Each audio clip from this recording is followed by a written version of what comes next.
حبايبي أبطال تانية إعدادي. النهاردة هنتكلم على الجزء الثالث من الدرس الأول اللي بيتكلم على موقع ومظاهر سطح قارتي آسيا وأوروبا. في الجزء الأول اتكلمنا على موقع قارة آسيا، في الجزء الثاني اتكلمنا على موقع قارة أوروبا. النهاردة في الجزء الثالث هنتكلم على مظاهر سطح قارتي آسيا وأوروبا. قبل ما نبدأ نصلي على سيدنا محمد صلى الله عليه وسلم. مظاهر السطح يعني أشكال السطح، وأنا عندي في تنوع في مظاهر السطح في قارتي آسيا وأوروبا بصفة عامة. عندي هنا في قارة آسيا موجود سلاسل جبلية وهضاب في أكتر من نصف مساحة القارة، وعندي في قارة أوروبا الجزء الشمالي موجود سهول منبسطة تنتشر بها بعض التلال والهضاب قليلة الارتفاع، وعندي في الجزء الجنوبي سلاسل جبلية مرتفعة. هنبدأ بإيه يا مستر؟ هنبدأ بأهم الجبال في قارة آسيا وأهم الجبال في قارة أوروبا. عندي هنا هبدأ بقارة آسيا. أهم الجبال وهي جبال الهيمالايا. جبال إيه يا مستر؟ جبال الهيمالايا. مكانها فين؟ هنا بالظبط على الخريطة. اشمعنى جبال الهيمالايا أهم الجبال في آسيا يعني يا مستر؟ هقول له علشان هي أعلى وأضخم سلاسل جبلية في العالم، وموجود بها أعلى قمة جبلية بالعالم وهي قمة إيفرست، ويبلغ ارتفاعها 8848 متر. تاني، عندي هنا أهم الجبال في قارة آسيا هقول له جبال الهيمالايا، وهي أعلى وأضخم سلاسل جبلية في العالم وموجود بها قمة إيفرست، وهي أعلى قمة جبلية في العالم. ارتفاعها كام؟ 8848 متر. أهم جبال قارة أوروبا هقول له وهي جبال الألب. جبال إيه يا مستر؟ جبال الألب. تختلف مسميات جبال الألب من دولة إلى أخرى. يعني عندي هنا في فرنسا وأسبانيا اسمها جبال البارانس. جبال إيه يا مستر؟ البارانس. طيب عندي كمان موجودة في شبه جزيرة البلقان باسم تاني جبال الألب الدينارية، مكانها هنا بالظبط. تاني يا مستر، عندي أهم الجبال في قارة أوروبا هقول له هي جبال الألب، وتختلف مسمياتها من دولة إلى أخرى. عندي في فرنسا وأسبانيا اسمها جبال البرانس، ده الموقع بتاعها بالظبط على الخريطة. وعندي هنا في جزيرة أو شبه جزيرة البلقان عندي هنا جبال الألب الدينارية، اسمها جبال الألب الدينارية. طيب يوجد بها قمة مون بلان، أعلى قمة جبلية بالقارة، ويزيد ارتفاعها عن 4800 متر. يبقى أنا عندي هنا أعلى قمة جبلية في قارة آسيا هقول له إيه؟ جبال أفرست أو قمة أفرست، موجودة في جبال الهيمالايا، ودي أعلى قمة في العالم مش في آسيا بس يا مستر. أوكي. طيب عندي هنا أعلى قمة جبلية بقارة أوروبا هقول له قمة مون بلان، موجودة فين؟ موجودة في جبال الألب الدينارية في شبه جزيرة البلقان، ويزيد ارتفاعها عن 4800 متر. طيب نروح على تاني شكل من أشكال السطح، وهو إيه يا مستر؟ عندي الهضاب. وهو إيه؟ الهضاب. أوكي. طيب عندي أهم الهضاب في قارة آسيا هقول له عندي هضبة التبت. هضبة إيه يا مستر؟ هضبة التبت. موجودة فين؟ موجودة في وسط القارة هنا بالظبط. طيب يبقى أنا عندي هنا هضبة التبت موجودة بمنتصف قارة آسيا، وتعرف باسم سقف العالم. اشمعنى؟ هقول له لأنها أعلى هضاب في العالم. أوكي. عندي هضاب تانية في آسيا؟ عندي هضبة اسمها هضبة الدكن. هضبة إيه؟ الدكن. موجودة فين؟ موجودة في معظم الجزء الجنوبي من الهند. طيب عندي في هضبة تانية في آسيا يا مستر؟ عندي هضبة شبه الجزيرة العربية، ودي موجودة في غرب القارة. يبقى أنا عندي في هضاب منتشرة في آسيا. عندي هضبة التبت موجودة في منتصف القارة، ويطلق عليها سقف العالم. ليه؟ لأنها أعلى هضاب بالقارة. أوكي. عندي هضبة الدكن موجود معظمها في الجزء الجنوبي من الهند. وعندي كمان هضبة شبه الجزيرة العربية. ده فين؟ ده في قارة آسيا. طيب أهم الهضاب اللي موجودة عندي في قارة أوروبا إيه يا مستر؟ هقول له موجود بأوروبا عدد قليل من الهضاب مختلف في المساحة.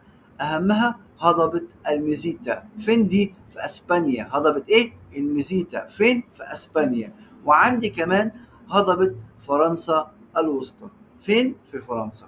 أوكي؟ يبقى أنا عندي الهضاب اللي موجودة في قارة أوروبا هضبة المزيتا في أسبانيا، وهضبة فرنسا الوسطى بفرنسا. ماشي. عندي إيه كمان يا مستر؟ عندي السهول في قارتي آسيا وأوروبا. السهول في قارتي آسيا وأوروبا طبعا. السهول بتنقسم إلى 3 أجزاء. عندي سهول فيضية وسهول ساحلية وسهول صحراوية. أنا هتكلم في الدرس بتاعي النهاردة على السهول الفيضية والسهول الساحلية. طيب السهول الفيضية هقول له عندي شمالا في قارة آسيا سهول سيبيريا. سهول إيه يا مستر؟ سهول سيبيريا. فين؟ هقول أنا عندي هنا في شمال آسيا. طيب سهول سيبيريا موجود فيها عدة أنهار ودي سهول فيضية. طيب إيه الأنهار اللي موجودة عندي هنا يا مستر؟ عندي نهر أوب. أيوه هنا مكانه بالظبط. عندي كمان نهر اسمه يانسي. أيوه جنبها بالظبط هنا. وعندي نهر اسمه لينا. أوكي. أنا عندي السهول الفيضية عارف إن هي موجودة على جانبي الأنهار. طيب عندي هنا في شمال قارة آسيا سهول سيبيريا يمر بها 3 أنهار. نهر أوب، عندي نهر يانسي، وعندي نهر لينا.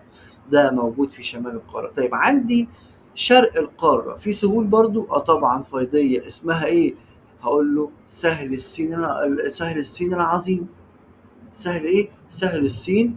وبيجري في عدة أنهار أشهرها اليانجتسي. فين ده يا مستر؟ أهو عندي بالظبط هنا سهل الصين. ده مكانه. عندي نهر اليانجتسي اهو ده مكانه. وعلى فكرة عايز اقول لكم معلومة مهمة جدا على نهر اليانجتسي ده. هو اطول انهار اسيا والثالث عالميا. اطول انهار ايه؟ قارة اسيا والثالث عالميا. نهر مين؟ اليانجتسي. موجود فين؟ موجود شرق القارة. فين؟ في سهل الصين. ويجري بها نهر ينجتسي. طيب عندي كمان سهول في شرق الصين. شرق انا هقول له سهول منشوريا. فين؟ اهو بالظبط على الخريطة يا ولاد. سهول منشوريا يجري فيه نهر اسمه نهر آمور. اهو مكانه فوق. نهر ايه يا مستر؟ نهر آمور. طيب عندي هنا غربا سهول نهري دجلة والفرات في دولة العراق. ادي دجلة فوق اهو وادي الفرات تحت هنا. عندي جنوبا سهول نهر السند اهو. اوكي.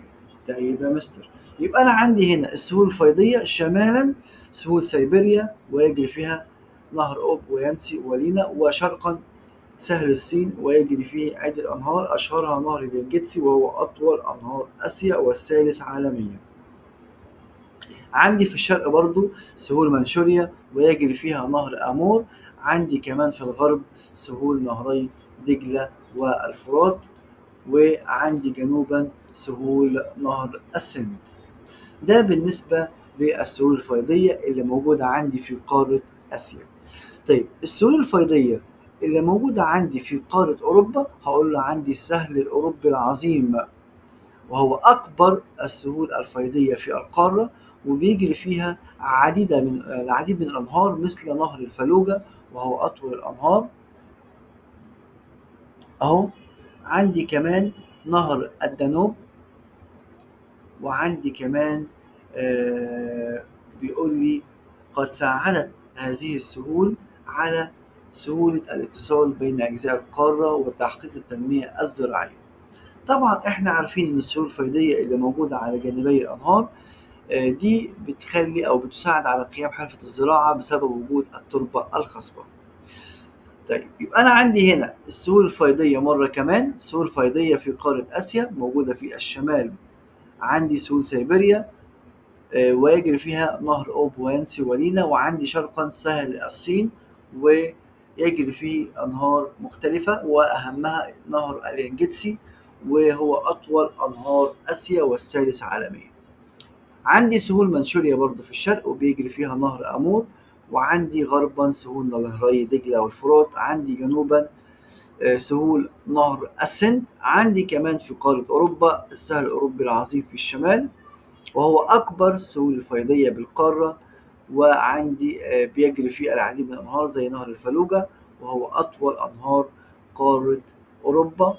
وعندي نهر الدانوب، وساعدت هذه السهول على قيام حرفة الزراعة وتحقيق التنمية الزراعية بها. يبقى أنا عندي هنا أطول نهر في آسيا هقول له نهر إيه؟ اليانجتسي. أطول نهر في أوروبا نهر الفلوجة. طيب نروح على السهول الساحلية. السهول الساحلية تأتي قارة آسيا في المرتبة الأولى بين قارات العالم من حيث طول السواحل. ليه؟ هقول له بسبب اتساع المساحة وكثرة الخلجان والأذرع المائية بها. عندي هنا تتميز سواحل أوروبا بكثرة التعريج، هقول له ترتب عليه إنشاء العديد من الموانئ الطبيعية. وإحنا عارفين إن السهول الساحلية طبعا بيكون فيها موانئ، ودي بتساعد على التبادل التجاري ما بين الدول والقارات ببعضهم ببعض. وبكده نكون وصلنا مع بعض لنهاية الدرس بتاعنا. أتمنى تكونوا استفدتوا معايا من المعلومات اللي قدمتها. ما تنسوش دعمنا بالإعجاب والاشتراك في القناة علشان يوصل لكم كل جديد. كان معاكم مستر إسلام الهواري.